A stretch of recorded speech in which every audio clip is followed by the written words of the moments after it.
आज की मनुस्मृति की कक्षा में आप सबका स्वागत है।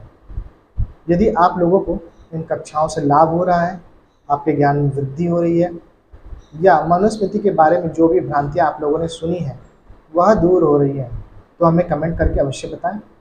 हम सारे कमेंट पढ़ते हैं और हमारा चैनल सब्सक्राइब कर दें। आप लोगों का सपोर्ट ही हमें हमारे प्रयासों के लिए प्रोत्साहित करता है। अभी हम मनुस्मृति का जो 6वां अध्याय है इसमें संन्यास धर्म विषय का अध्ययन कर रहे हैं। पिछली कक्षा में हमने देखा था कि प्राणायाम क्या है और इसका जीवन में क्या महत्व है।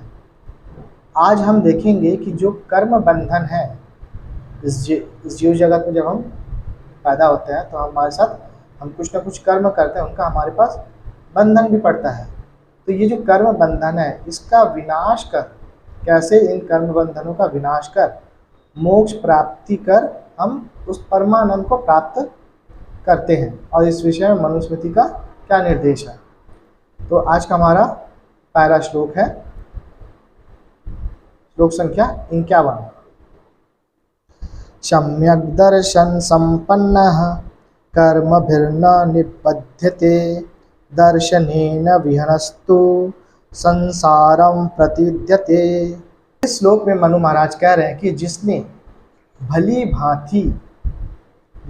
भांति परमात्मा का अनुभव व साक्षात्कार कर लिया है वह सांसारिक कर्म बंधन में नहीं बंधता और कर्म बंधन से मुक्त होकर जन्म मरण के चक्र से छूटकर मोक्ष प्राप्त कर लेता है ना। जो इन कर्म बंधनों में नहीं पड़ेगा वही क्या होगा, इस कर्म बंधन से मुक्त होकर मोक्ष प्राप्त करेगा। किंतु जो परमात्मा के अनुभव और दर्शन से रहित है, जिसे ये नहीं मिला, जो ये नहीं कर पाया, वह संसार में जन्म ग्रहण करता रहता है, अर्थात जन्म और मरण और दुखों को झेलता रहता है। तो ये श्लोक हमको क्या बता रहे हैं कि केवल बाहरी कर्मकांड और परंपराएं ही मुक्ति का साधन नहीं है, बल्कि सही दृष्टिकोण और परमात्मा का अनुभव ही हमें वास्तविक मुक्ति देता है ना। जैसे गीता में भी भगवान क्या बोलते हैं कि आप अपना कर्म करते रहो, इस कर्म का क्या परिणाम होगा ये सोचकर करोगे तो वो आपको कर्म बंधन में डाल देगा, है ना। ये आपके सामने ये परिस्थिति है, आपको ये कर्म करना ही है। अगर आप ये क्लियर है, ईश्वर आपसे ये चाहता है, इस भाव से आप कर रहे हो, तो ही आप कर्म बंधन से मुक्त होते हो और फिर आपको वास्तविक मुक्ति मिलती है। अब हम लोग श्लोक संख्या 52 देखते हैं, 52। अहिंसयोन्द्रे वासंग वैदिकश्चैव कर्मभिः तपस्सश्चरण शोचिग्रह साध्यन्ति हि तत्पदम्। मनु महाराज कह रहे हैं कि सब प्राणियों के साथ मन वचन कर्म के द्वारा अहिंसा का व्यवहार करने से, ठीक है, जितने भी प्राणी हैं उसमें ईश्वर है ये मानते हुए सभी के साथ हम मन वचन कर्म, मतलब मन से भी हम किसी के बारे में बुरा ना सोचें, इस तरह की अहिंसा का व्यवहार करने से और वेदोक्त कर्मों के आचरण से और कठोर द्वंद्व सहनों व्रतों के पालन से इस जन्म में सन्यासी या साधक जन उस मोक्ष पद को सिद्ध करते हैं, है ना। अपने अंदर जितने भी कन्फ्यूज़न है उनको योग अभ्यास के द्वारा और वेदोक्त आचरण का पालन करने से हम क्या होते हैं, मोक्ष की तरफ आगे बढ़ते हैं। तो ये श्लोक हमको क्लियर करता है कि जो साधक है वो अहिंसा का पालन करे, पहला। दूसरा, अपने इंद्रियों पर संयम रखे। फिर क्या है, वैदिक कर्म करता रहे, साथ ही तपस्या स्वाध्याय और योगाभ्यास करता है, वही क्या होता है, परम पद या मोक्ष को प्राप्त करता है। अब हम लोग देखेंगे श्लोक संख्या 53। यदा भावेन भवति सर्वभावेषु निस्पृह तदा सुखमवाप्नोति प्रत्यचेह च शाश्वतम्। जब सन्यासी वास्तविक रूप से सब भावनाओं में आकांक्षा रहित या निर्लिप्त हो जाता है, किसी भी तरह के उसमें जो इच्छाएं आ रही है उससे वो अपने को अलग कर लेता है, तब इस जन्म में और परलोक में अर्थात मुक्ति में चिर स्थायी सुख को प्राप्त करता है। अर्थात जब सन्यासी या साधक सब वस्तुओं और भावों से निष्काम और निर्लिप्त हो जाता है, तब वह इस संसार में भी और मृत्यु के बाद भी शाश्वत सुख को प्राप्त, यानी जो मोक्ष है उसको वो प्राप्त करता है। कब? जब वो जितनी भी इच्छा है उससे वो खुद को अलग कर ले, है ना, और जितने भी भाव आ रहे हैं किसी के प्रति भी मोह आकर्षण से वो खुद को दूर कर ले, किसी के बारे में ना अच्छा सोचना ना बुरा सोचना, इस स्थिति को प्राप्त कर ले, तब क्या होता है, वो मृत्यु के बाद मोक्ष को प्राप्त करता है। अब हम लोग देखते हैं हमारा श्लोक संख्या 54। अनेन विधिना सर्वास्तक्तवा संज्ञा अच्छैन शनः सर्वद्वंद्वो विनुर्मुक्ते ब्रह्मणे वाति तिष्ठते। उपरोक्त विधि से, जो ऊपर बताया गया उस तरीके से अगर धीरे धीरे सब जितने भी दोष हैं इन सब को छोड़कर सब हर्ष सुख आदि द्वंद्वों से निर्मुक्त होकर विद्वान सन्यासी ब्रह्म में स्थिर होता है, मतलब वो मोक्ष को प्राप्त करता है। अब देखते हैं हम लोग श्लोक संख्या 55।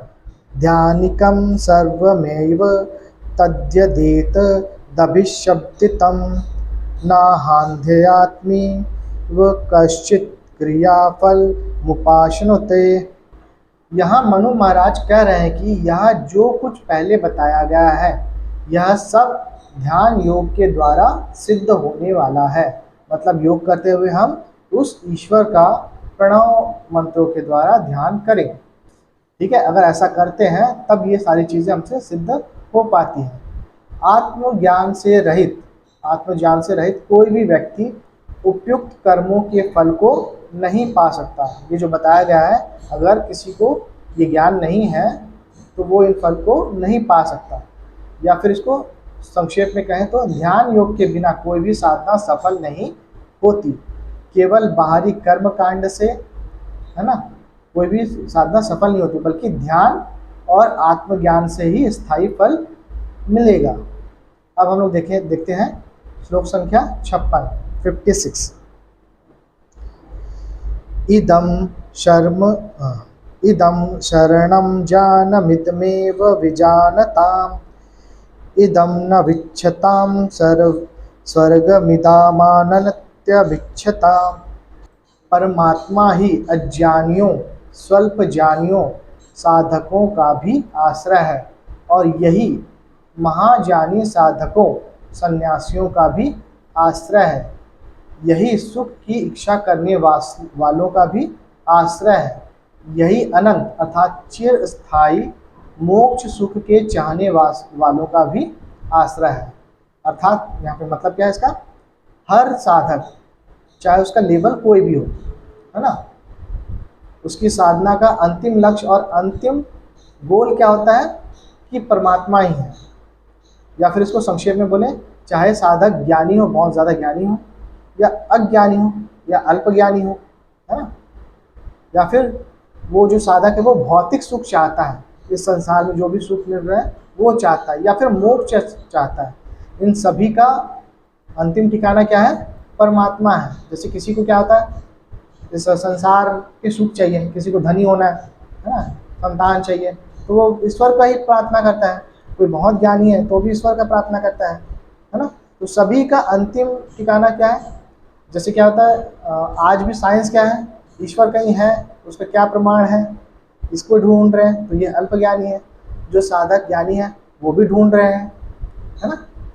तो सभी का अंतिम क्या है, अंतिम गोल क्या है, ईश्वर, उसका एग्जिस्टेंस है या नहीं इसको वेरीफाई करना, है ना, या फिर उसको प्राप्त करना।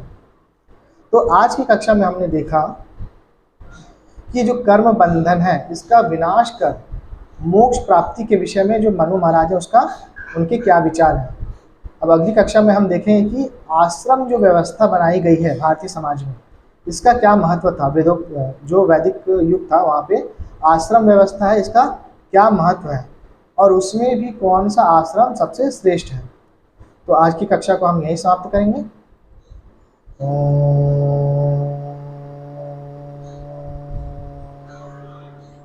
आज की कक्षा आप लोगों को ज्ञानवर्धक लगी अथवा आप लोगों के कोई प्रश्न या सुझाव हो तो हमें कमेंट करके अवश्य बताएं। वीडियो अच्छा लगे तो लाइक और शेयर करें। यदि आप हमारा वीडियो पहली बार देख रहे हैं तो चैनल को सब्सक्राइब करना ना भूलें। आगे आने वाले कक्षाओं के लिए नोटिफिकेशन ऑन करें। आप मनुस्मृति की पिछली कक्षाओं को भी अवश्य करें। पिछली कक्षाओं के लिए प्लेलिस्ट लिंक डिस्क्रिप्शन में दी गई है। आज की कक्षा को इतने ध्यान से सुनने के लिए आप सभी का आभार। नमस्ते।